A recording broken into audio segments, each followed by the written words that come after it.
soy Denise Arregui y esto es Presencia Cultural. Pensábamos que terminó el verano, pero parece que no. Acá estamos en el malecón de Miraflores disfrutando de este precioso sol y los vamos a llevar hoy en el programa a lugares donde lo más probable no tenían pensado ir y que van a disfrutar un montón con un programa que, como siempre, celebra la creatividad y las distintas, infinitas maneras de expresarnos. Vamos a arrancar con Arturo Higa. Es un lector curioso, un editor incansable y creador de la colección editorial de poesía contemporánea peruana, Álbum del Universo Bacterial. Después nos iremos a El Salvador para conocer la encomiable labor de la Casa Infantil Juvenil de Arte y Cultura, un espacio que desde el año 1999 busca la construcción de una cultura de paz a través de las artes escénicas. No es lo mismo escribir la historia que bailarla. Con este precioso título, el espacio Juan Pardo Jeren del ICNA presenta una exposición que busca alejarnos del discurso histórico oficial para hacernos transitar por una interpretación de nuestro pasado a través de distintas expresiones y prácticas regionales. Esta exposición va hasta el 27 de abril. Esto en el Jirón Cusco, en el Centro Lima. Y por supuesto, no podía faltar El placer de los ojos con Raúl Cachay. Vuelve Black Mirror. Repasamos la filmografía de Ryan Coogler a propósito del estreno de Sinners y comentamos la película peruana Taita Shanti, así como el catálogo de cine peruano e iberoamericano de Cine Aparte. En la casa o en el cine, el placer siempre está en los ojos. No se muevan, disfruten de este programa. Bienvenidos a Presencia Cultural.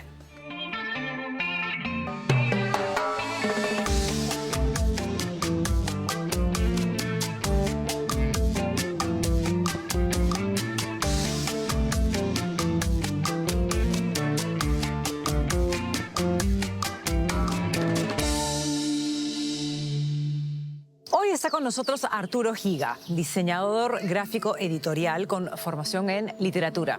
Bueno, o quizás también podríamos decir simplemente Arturo Higa, lector curioso, porque es a partir de su curiosidad infinita, sus lecturas, su amor por las letras, que Arturo ha sido capaz de crear libros para mirar, tocar, generar sensaciones y, por supuesto, leer con enorme placer y atención. El álbum del Universo Bacterial, AV, como le dicen algunos, es uno de sus entrañables proyectos. Esto fue creado en el 2002 bajo la consigna Hazlo tú mismo y en plena efervescencia de una cultura independiente que apostaba por la autogestión y la exploración. Arturo se embarcó completamente a tientas a crear una colección editorial de poesía peruana. 57 libros después podemos decir que el álbum del Universo Bacterial es una de las colecciones más singulares, no solamente del Perú, sino del mundo. Para Arturo, cada libro es una experiencia compartida entre editor y autor. Es un proceso de lectura profunda y cocción lenta que inspira el diseño y se transforma en objeto. Sus libros son realmente hermosos. Bueno, hemos conversado con él sobre esta travesía editorial que comenzó como un acto de intuición y se ha convertido en una obra colectiva que nos invita a leer, a tocar y retratar mejor el mundo. Bienvenido Arturo Higa, lector curioso y debo añadir, editor infinito. Porque para él los libros deberían tener la pretensión de durar para siempre.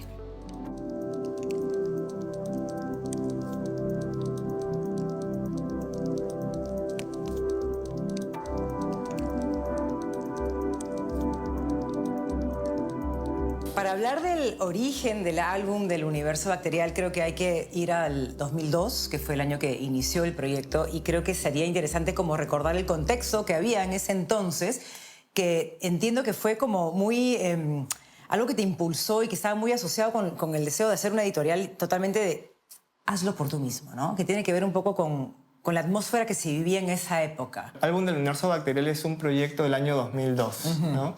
En ese contexto aparece dentro de la cultura del diseño independiente, sí, y cuando se crea la colección se crea por una especie como de necesidad, diría yo, vital, ¿no? De no solamente verme como alguien que estaba escribiendo un libro, porque la colección empieza con un título mío. Que es este. Sí, que es ese de ahí. Que es muy lindo. Sí, y me volví, pues, mientras escribía el libro me volví editor, me volví diseñador también. El año 2012 es un año, digamos, que está bajo el influjo del cambio de milenio, ¿no? Y el cambio de milenio también implicaba, digamos, cuáles eran las apuestas, la visión del presente, años de cambio que implicaban la diversidad, eso te lleva también a la singularidad, la experimentación, ¿no? Digamos, equivocarse haciendo. Y dentro de esa cultura del equivocarse o del hacerlo tú mismo, o más bien esa actitud política de tomar los propios medios para producir, fue que se origina una cultura del diseño, ¿no? En el diseño, pero el diseño en su digamos, en la palabra más amplia del diseño, ¿no? Sí, Que no solamente tiene que ver con el diseño gráfico. Sí, yo creo que el diseño te pasa también por, digamos, por darle identidad a productos de consumo y que se parezcan entre, digamos, que sean más tú, ¿no? Okay. Que se parezcan más a ti. Okay. O que en todo caso, digamos que pensando en esa singularidad, identificarte a ti desde quizás una minoría o quizás también de alguien que piensa de una manera no homogénea, ¿no? Digamos, si la cultura del diseño implicaba, pues, al menos en esa época, pues la cultura de hacer ropa, diseñarla. Creo que también implicaba la cultura de la autogestión, que yo creo que la autoedición es súper importante, o sea, hay que fomentar la autoedición, porque también eso produce que la relación que tú tienes con tus colegas, con tu entorno, con la cultura que produce, los papeles que entiendes que existen, o los procesos de impresión también, digamos, se vuelven también recursos expresivos. Okay. ¿No? Editar es involucrarte en esos procesos. En tu caso, estudiaste literatura y me imagino que un estudiante de literatura cuando termina la carrera se pregunta ¿qué hago con lo aprendido? ¿Qué hago con el conocimiento? ¿Me dedico a escribir?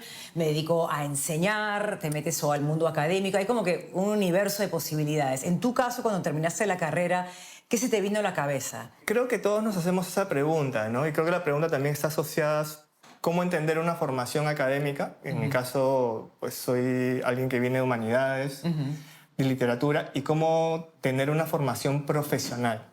Ese tránsito no creo que necesariamente sea fácil para algunas especialidades, sobre todo para la literatura, creo yo, porque en el mundo de la literatura o de las humanidades podrías pensar que tu carrera es docente, es académica, investigar. Y en mi caso más bien tenía muchas inquietudes y una de ellas era que la inquietud que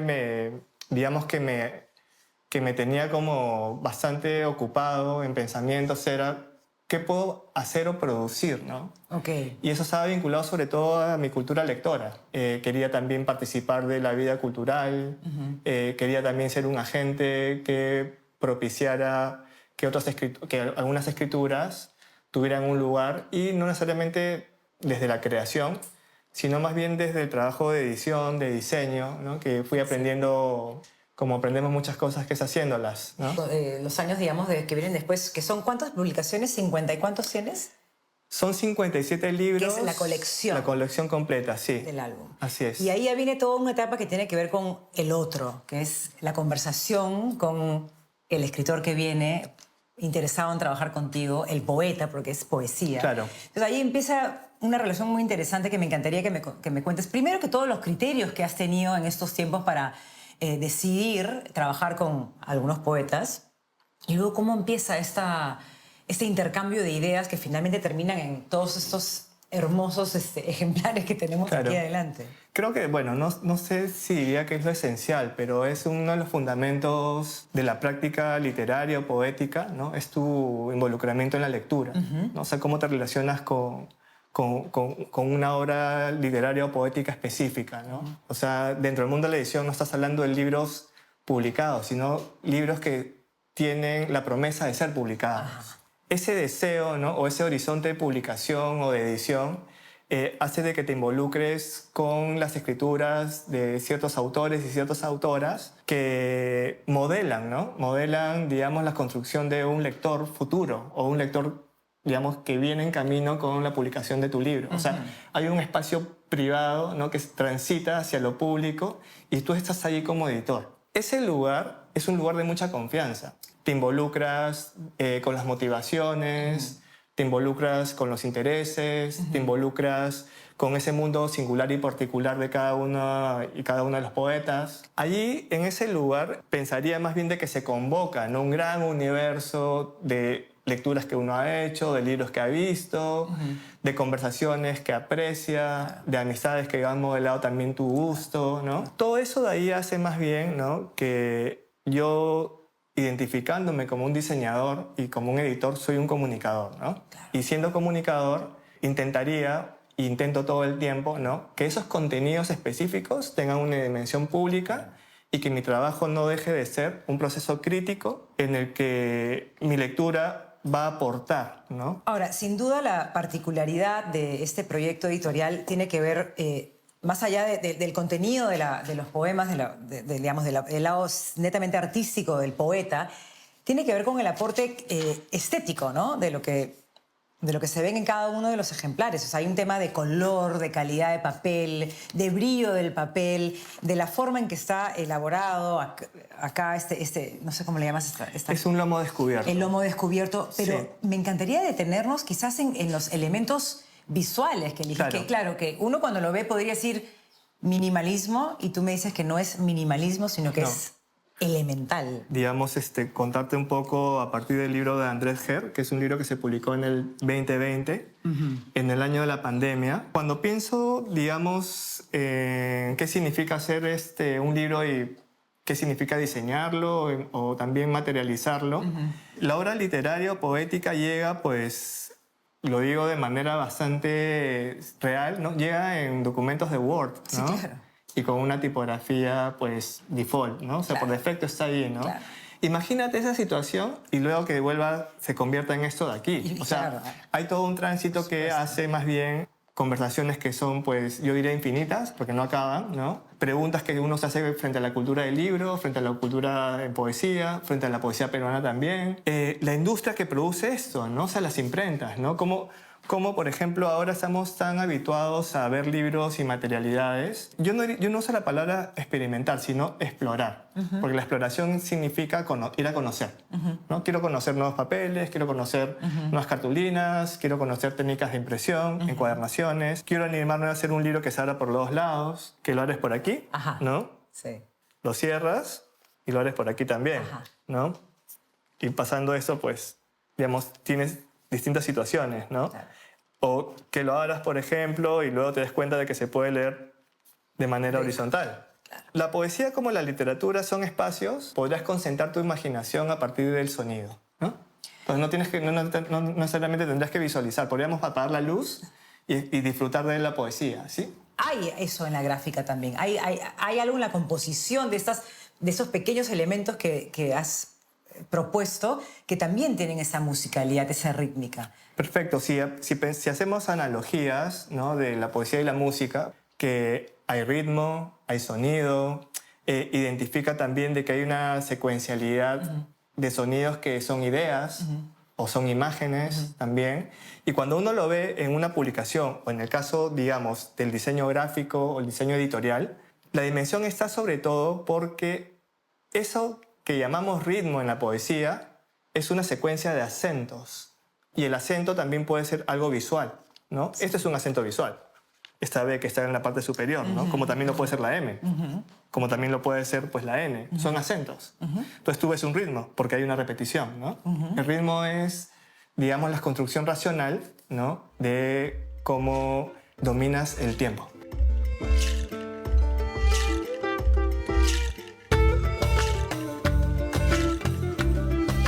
A veces se nos pregunta cómo concibes el diseño, ¿a partir de qué? De un color, de un sonido, de una idea, ¿no?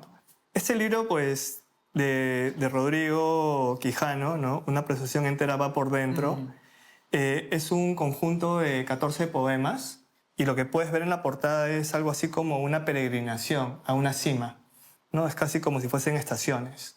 Digamos, desde el poema 14 al primero o del primero al 14, ¿no? También. Digamos, en la década de los 90 o de últimos años de los 90 también, era una década de mucha violencia, ¿no? Claro, y esa violencia la puedes ver también, digamos, reflejadas en la caída de los números.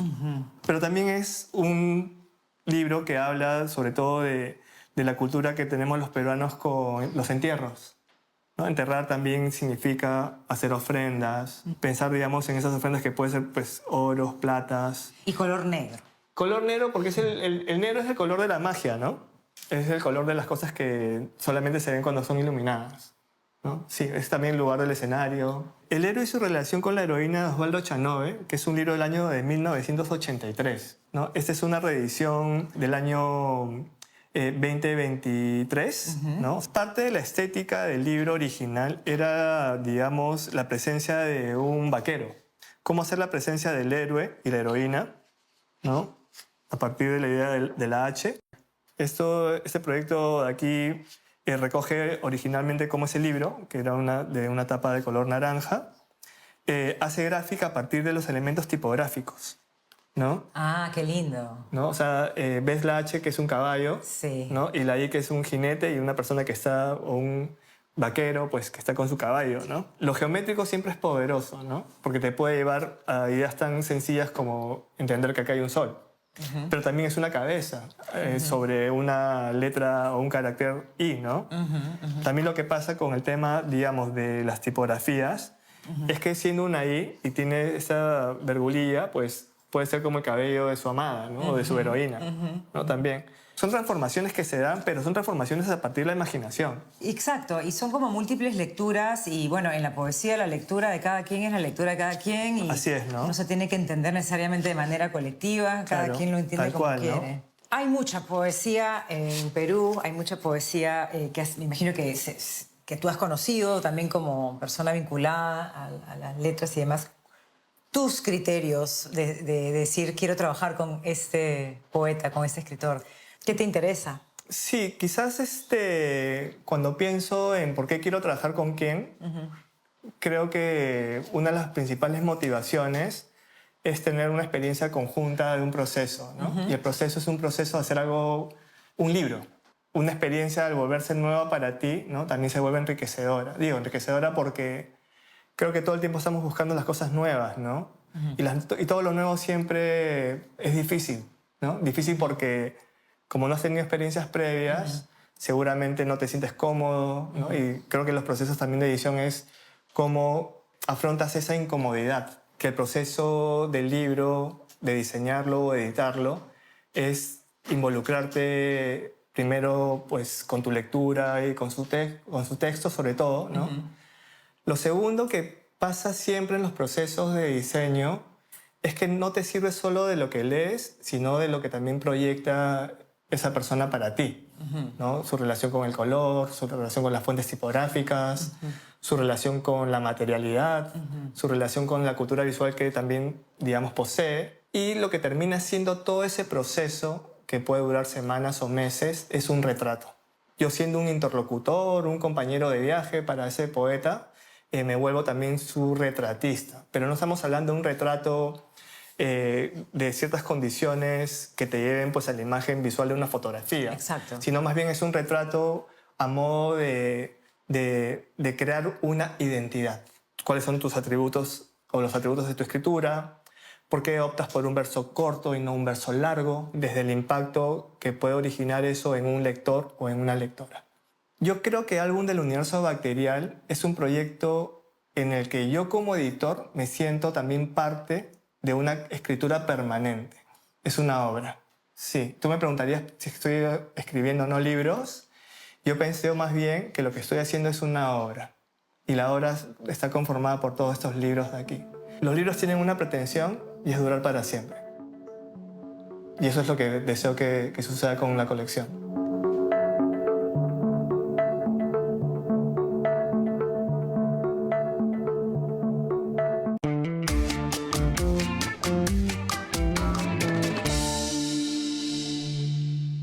Yo me imagino que no soy la única que ha pasado un poco de miedo viendo Black Mirror, esa serie que plantea el futuro en relación a la tecnología y la ética. Bueno, a mí por lo menos me angustia muchísimo porque se parece bastante al presente.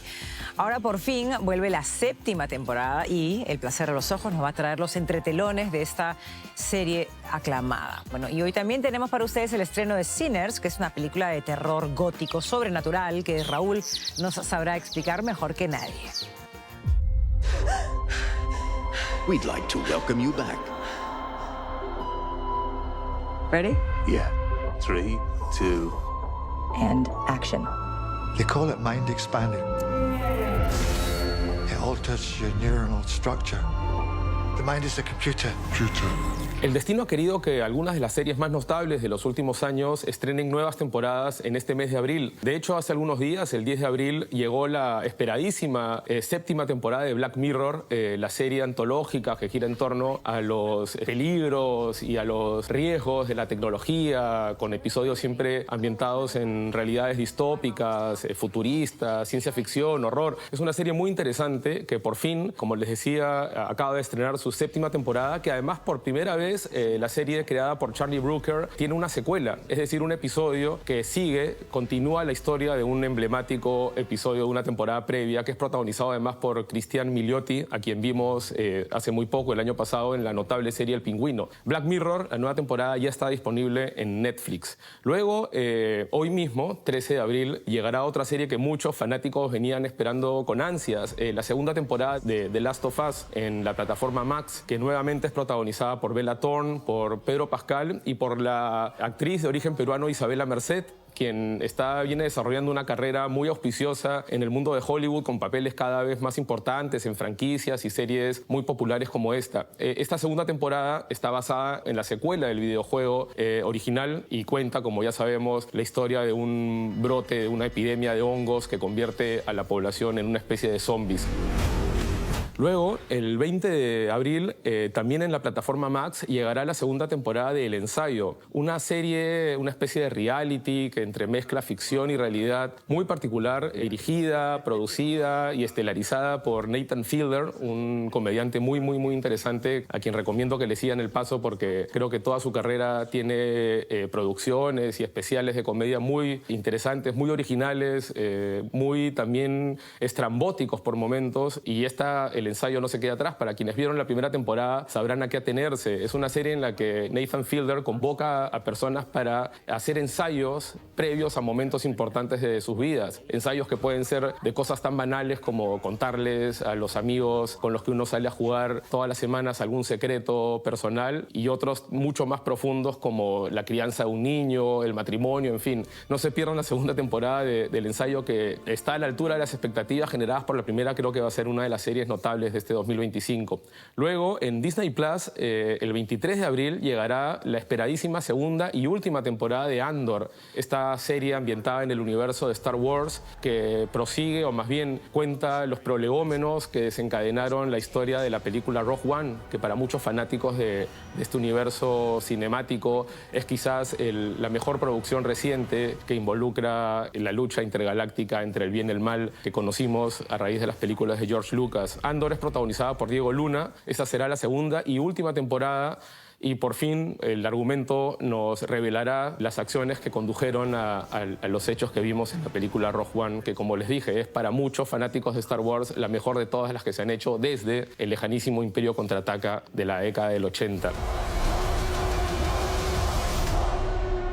Welcome to the rebellion. Finalmente, The Handmaid's Tale, El cuento de la criada, esta serie basada en la famosa novela de Margaret Atwood, que también está ambientada en un mundo distópico en el que las mujeres pierden derechos y crece una atmósfera conservadora en el planeta, que acaba de estrenar ya en Hulu su sexta y última temporada, pero que no tardará en llegar, como suele ocurrir, a la plataforma Disney Plus. Lo interesante es que, pese a que esta es la temporada final, aquí termina la serie El cuento de la criada, ya se ha anunciado que habrá un spin-off, una especie de secuela llamada The Testaments, que es producida además por Elizabeth Moss, quien es la protagonista de The Handmaid's Tale. Así que ya saben, 5 series muy notables, muy distintas también entre sí, pero creo que los van a mantener ocupados en los próximos días y semanas en el streaming. What are most games about? Escapism? Killing? I don't like this game. I'm losing my mind.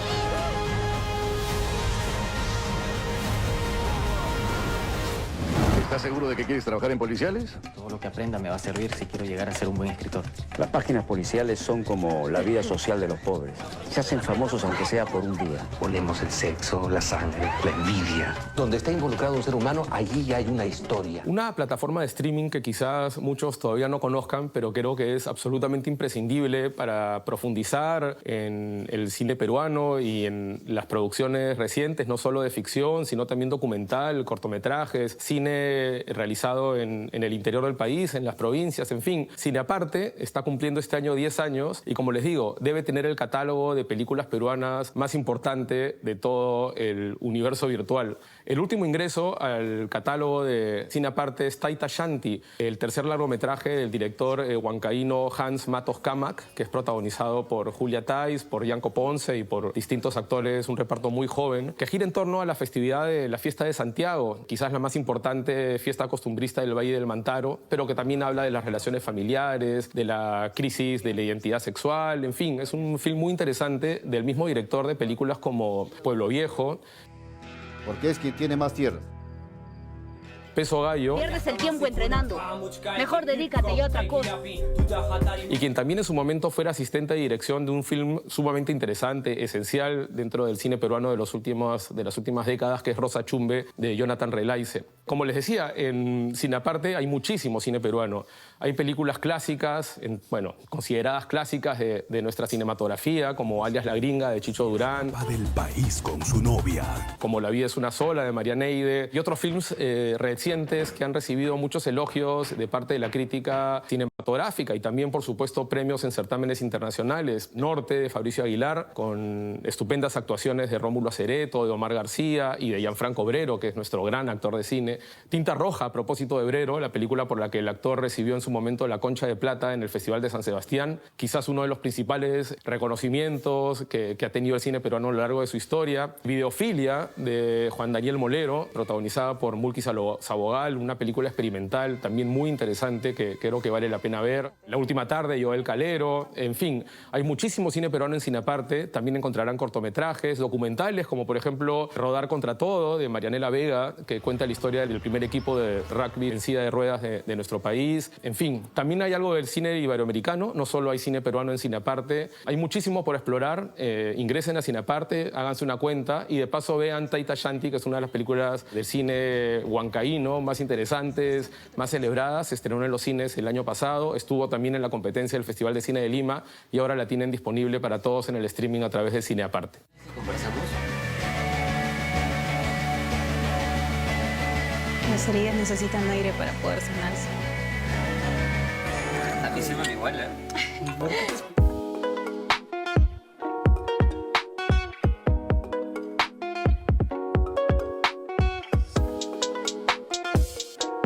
Esta semana nos tocó grabar El placer de los ojos en un lugar realmente fantástico. Estamos en la Biblioteca Histórica de la Municipalidad de Lima, donde también encontrarán el archivo histórico del municipio capitalino. Vengan a visitarla, el lugar es realmente fantástico, es un lugar que respira historia, respira amor por los libros y está abierto al público, así que no se pierdan la oportunidad de conocer la Biblioteca Histórica de la Municipalidad de Lima, aquí muy cerquita de la Plaza de Armas.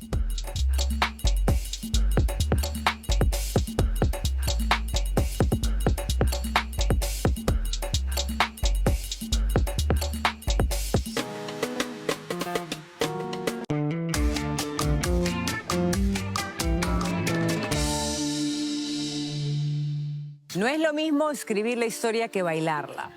Esta hermosa frase del escritor Antonio Cornejo Polar ha servido de inspiración para una muestra muy especial que puedes ver en el espacio Juan Pardo Jeren del ICNA en el centro de Lima. En ella van a poder encontrar retablos, mates burilados, cerámicas, textiles, tablas de sarwa, entre otras obras que sirven de hilo conductor para narrar y mirar la historia peruana de una manera distinta.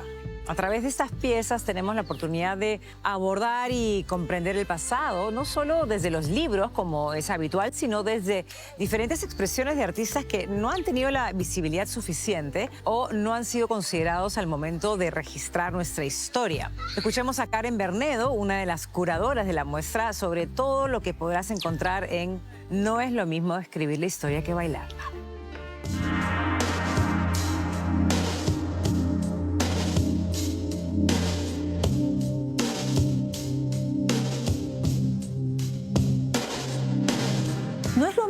la historia que bailarla es una exposición que reúne piezas del arte tradicional, de la danza tradicional, que plasman episodios, personajes y temas de la historia del Perú. El nombre lo hemos sacado de un libro que se llama Escribir en el aire, del gran crítico literario Antonio Cornejo Polar. En el libro Antonio Cornejo Polar de alguna manera problematiza las formas de transmisión de conocimiento, porque solo lo escrito tiene que ser una forma válida de transmisión de conocimiento cuando los pueblos del Perú y las comunidades originarias toda la vida han plasmado sus conocimientos a través de la danza, a través del ritual, ¿no? Y a través de un repertorio y una serie de prácticas culturales que se han ido perdiendo en el proceso de colonización, ¿no?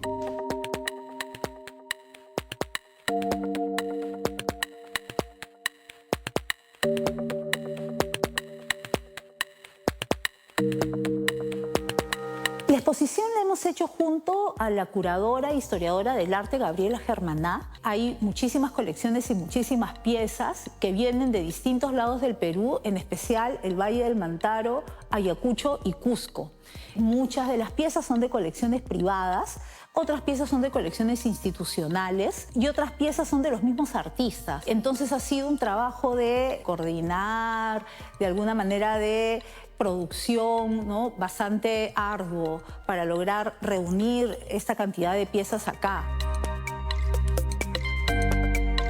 En la exposición nosotros podemos ver máscaras, mates burilados, retablos, instalaciones, imaginería, bordado, textil y una serie de danzas que también están en monitores que podemos apreciar en la exposición.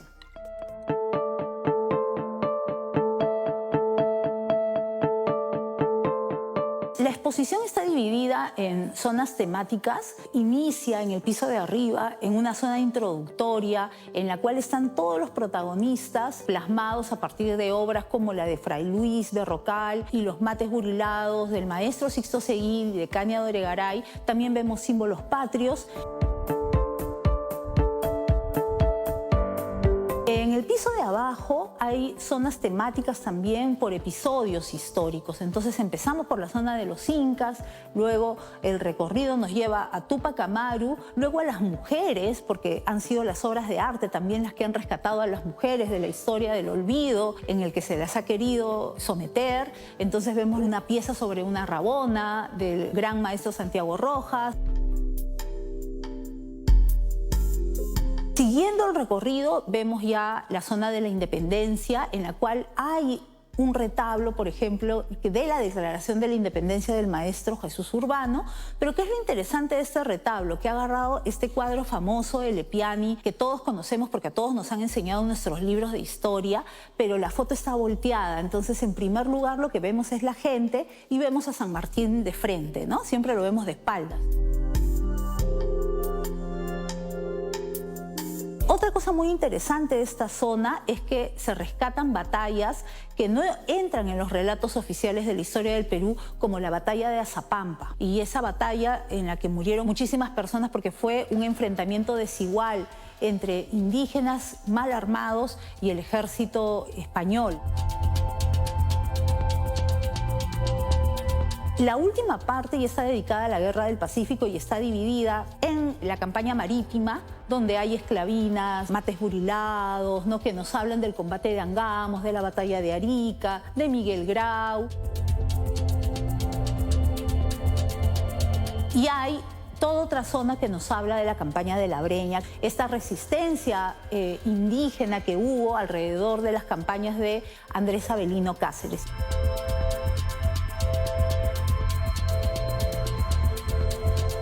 No es lo mismo escribir la historia que bailarla. Se queda hasta el 27 de abril en la galería del Hipna Centro y abre de martes a domingo. Entonces están todos y todas invitados a venir. Es muy importante esta exposición que reúne piezas que nos hablan desde otras perspectivas y desde otras partes del Perú sobre la historia de nuestro país.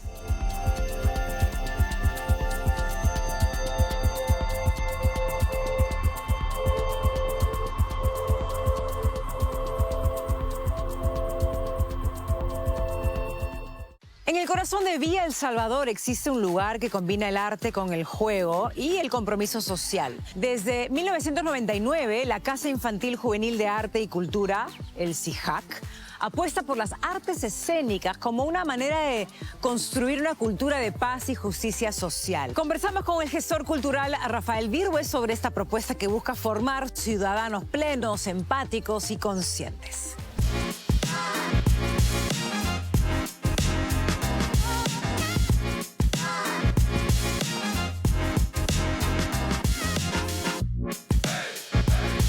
Hola, CIJAP significa Casa Infantil Juvenil de Arte y Cultura y es una experiencia artística y cultural que tiene ya 25 años aquí en el distrito de Villa El Salvador y trabaja fundamentalmente con niños, adolescentes y jóvenes de aquí de la comunidad.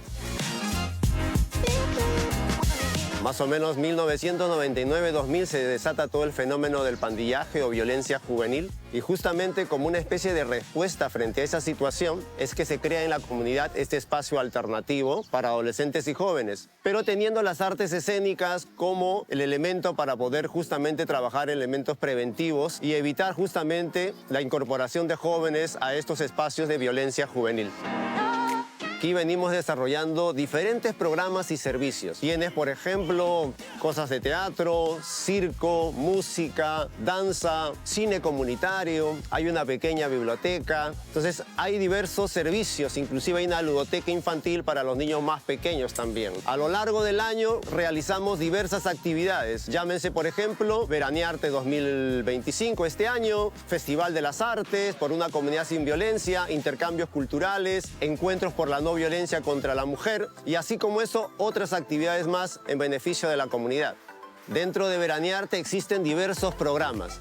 Está Circuito Artístico, que es para niños de 6 a 12 años y ellos desarrollan allí, por ejemplo, 4 talleres: zancos, artes circenses, teatro y música. Esos talleres durante un mes y medio y terminan con un espectáculo que hoy día, por ejemplo, está vinculado al tema del cuidado del agua. Luego tenemos un programa que se llama Lobito Bueno, que es para los más pequeños, de 4 y 5 años. Igual trabajan cosas de teatro y artes circenses y terminan también con un programa o un espectáculo sobre el tema del agua. Y luego hay diversos talleres especializados para quien quiera profundizar, llámese en aéreos, en teatro, zancos, etcétera. Quien quiera profundizar va a encontrar también una gama de talleres artísticos aquí en la casa. Porque necesito ir al cielo. Tengo que bailar con... ¿Me agarras?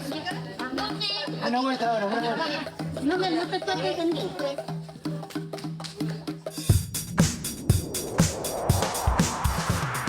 Villa El Salvador es un distrito muy grande, estamos hablando de 500.000 habitantes. La zona del séptimo sector es una zona que está ubicada en la periferia y entonces hay diversos factores de riesgo social para niños y adolescentes. El tema, por ejemplo, del incremento del alcohol o el consumo de drogas cada vez es mucho más fuerte. El tema de los niños y adolescentes o jóvenes que ni estudian ni trabajan también se ha incrementado en el país. Entonces necesitamos espacios preventivos y uno de los espacios preventivos para nosotros, así como puede ser el deporte, por ejemplo, para nosotros son las artes. Del teatro nosotros creemos que podemos promover básicamente una serie de valores, de principios en los chicos. Es decir, las artes se convierten también en una especie de pretexto para poder fortalecer autoestima, autonomía, pensamiento creativo, pensamiento crítico, para el trabajo en equipo. O sea, nos parece importante poder desarrollar a través de las artes esa serie de valores y que los chicos puedan justamente después fortalecer niveles de liderazgo y puedan después comprometerse con el barrio, con la comunidad. Perfecto.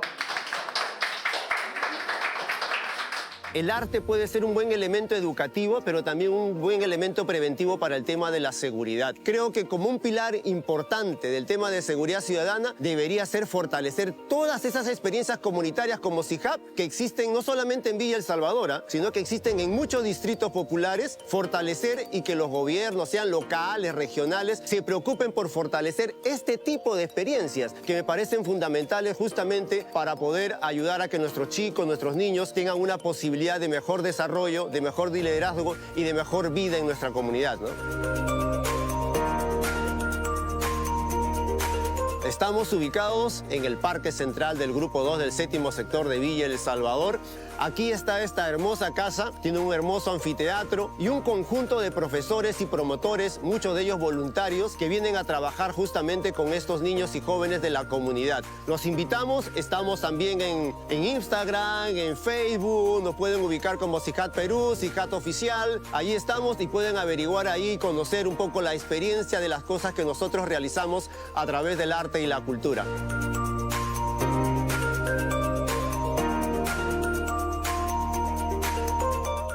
La recomendación literaria de esta semana es enviado por la editorial Planeta, que nos trae El tropiezo del sol. Es la segunda incursión en ficción del artista visual Sonia Cunliffe. Ella presenta esta vez una novela sobre el duelo, la migración, la búsqueda de consuelo. Dos mujeres de orígenes distintos se encuentran en un hogar para enfermos terminales, un espacio donde el dolor se transforma poco a poco en una forma silenciosa de esperanza. Este libro se va a presentar el 25 de abril a las 7:30 de la noche aquí en el local de Corriente Alterna, el ex local de Corriente Alterna. La escritora argentina Dolores Reyes va a conversar con Sonia Cunliffe en un evento que es abierto al público, así que están todos invitados. Eso es El tropiezo del sol de Sonia Cunliffe.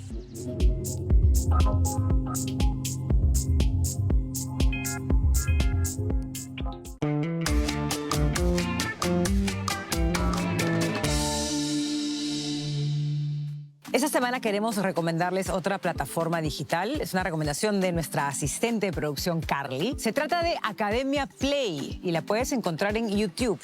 A través de gráficos animados, Javier Rubio Doncé enseña de la manera más entretenida posible importantes hechos históricos. Si siempre quisiste entender episodios de la historia, del arte o de la política en solo unos minutos y con ilustraciones hechas a mano, bueno, Academia Play es un buen lugar. Esta plataforma española de divulgación realmente ha conquistado millones de pantallas con videos muy breves, muy visuales, dinámicos que explican desde la Revolución Francesa hasta cómo funciona el sistema económico actual. Tiene un estilo muy accesible, muy bien narrado. Es una plataforma ideal para estudiantes, gente curiosa o para quienes tienen 5 minutos libres y tienen ganas de aprender algo nuevo.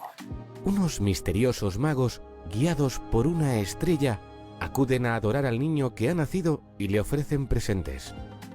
People with the gift of making music so true, it can conjure spirits from the past. Will somebody take me in your eyes? But it also can pierce the veil between life. El estreno más importante que llegará a nuestra cartelera comercial en los próximos días, sin duda, es Sinners, Pecadores, la nueva película de Ryan Coogler, un director estadounidense que, pese a su relativa juventud, tiene 38 años, viene protagonizando una carrera como director muy interesante. Todas sus películas, por alguna razón o por otra, han sido éxitos comerciales y también éxitos rotundos entre la crítica. De hecho, la carrera de este director, que tiene en Michael B. Jordan a su actor fetiche, este actor ha protagonizado o ha participado en las 5 películas dirigidas por Ryan Coogler hasta la fecha. De hecho, está desde su ópera prima, la película Fruitvale Station. Y los interesados, de hecho, la pueden encontrar en la plataforma Amazon Prime. Esta película del año 2013, que narra un episodio de brutalidad policial de la vida real, acaecido en la ciudad de San Francisco hace algunos años. Como les decía, es protagonizada por Michael B. Jordan y en su momento obtuvo reconocimientos como el premio del jurado en Sundance, el premio del público en ese mismo festival y el trofeo a la mejor ópera prima en el Festival de Cannes. Tras ello, Ryan Coogler de alguna manera revivió una de las franquicias más históricas del cine con su película Creed, en la que narra la historia del hijo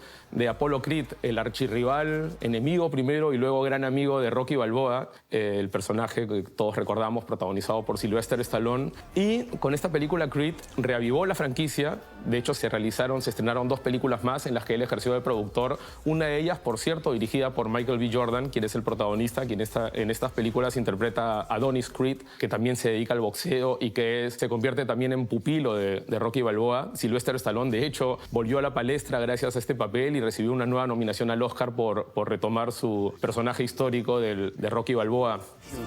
All the pain you had inside. They don't know what we've been through.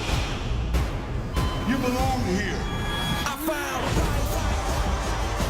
Luego llegaría un hito todavía más importante dentro de su carrera como realizador, Black Panther, la película más taquillera de todos los tiempos, dirigida por un director afroestadounidense, y también la primera película de superhéroes que recibió una nominación a la mejor película del año en los premios Oscar. De hecho, Black Panther recibió 7 nominaciones, obtuvo 3 premios y se convirtió rápida e instantáneamente en todo un hito dentro del universo cinemático de Marvel. Tras ello, Coogler dirigió una secuela, Wakanda Forever, que quizás no tuvo los elogios, no recibió, digamos, el respaldo de la crítica que sí tuvo la película anterior, pero que no deja de ser interesante. De hecho, también recibió nominaciones al Oscar, recibió también distintos reconocimientos y no deja de ser una secuela que vale la pena ver. Los fanáticos del MCU, del universo de Marvel, quizás discrepen, pero a mí no me pareció tan mala como decían muchas de las críticas. Finalmente, como productor, ya les había dicho que Ryan Coogler ha participado en las otras películas de Creed, pero también en otros films muy interesantes. Uno de ellos que quiero recomendar particularmente es Judas and the Black Messiah, de Shaka King, una película que encontrarán en la plataforma Max y que es, bueno, coproducida y escrita por Ryan Coogler. ¿Qué se viene para él después de Sinners? Esta película que además es su primera incursión dentro del género del horror, por lo que hemos visto en los avances, en los trailers. Es una película de un thriller sobrenatural ambientado en el sur profundo de Estados Unidos, en la que Michael B. Jordan además interpreta 2 papeles. Son 2 hermanos gemelos. Lo que les decía, que lo que se viene para este director es también muy interesante. Los fanáticos de Black Panther deben estar esperando con ansias el anuncio oficial de la tercera parte de Black Panther 3, pero lo que sabemos hasta ahora es que uno de los actores que estaría participando y que ha sido convocado para sumarse al reparto de este filme es nada menos que Denzel Washington, así que Black Panther 3, que todavía no sabemos cuándo será su fecha de estreno ni cuándo la podremos tener en los cines, ya está despertando muchísima expectativa. Si quieren ir profundizando en la carrera de Ryan Coogler, todas sus películas están disponibles en el streaming, Fruitvale Station en Prime Video, las 2 películas ambientadas en la tierra de Wakanda están en Disney Plus y Creed la pueden encontrar en Apple TV o Google Play para venta o alquiler. No se pierdan Sinners a partir del 13 de abril en los cines en la cartelera comercial. Is you? Of course me. Open the door. That ain't your brother.